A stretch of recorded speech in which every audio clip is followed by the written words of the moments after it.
আসসালামু আলাইকুম। সবাই কেমন আছেন? আশা করি সবাই ভালো আছেন। তো কাজের ব্যস্ততা থাকার কারণে অনেক দিন ভিডিও দিতে পারি নাই। তো আজকে দেখতে পাচ্ছেন এটা একটি ডিপ ফ্রিজ। তো এটার কম্প্রেসারটা নষ্ট হয়ে গেছে। মূলত আপনার এই ক্যাপিলারির জন্যই হয়তো নষ্ট হয়ে গেছে, কারণ এই ক্যাপিলারিটা একদম ব্লক ছিল। তো সেই কারণে ক্যাপিলারিটা দেখেন কাইটা চেঞ্জ করতে হয়েছে। তো কাইটা লাইছি বেশি, মনে করছিলাম এখানে ছিল, কিন্তু পরবর্তীতে ওইখানে পাইছি যে। তো এই যে ফর্মগুলো দেখতেছেন, তো এখানে ফর্মগুলো অনেকখানি মানে কাইটা বের করছি, কারণ ক্যাপিলারি কোন দিকটা জয়েন এটা পাই নাই। তো এখানে অবশ্যই ফর্ম দিয়ে লাগাতে হবে, না হলে তো আবার ঠান্ডা ঠিকমতো আসবে না।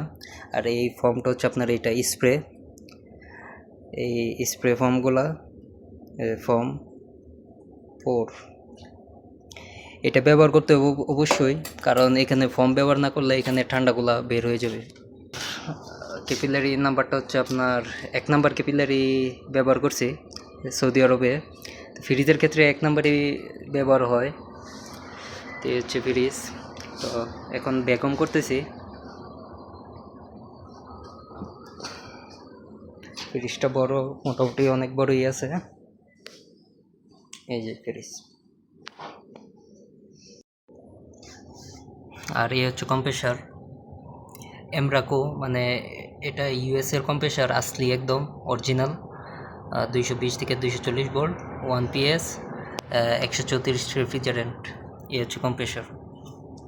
তো মোটামুটি বড় কম্প্রেসারই।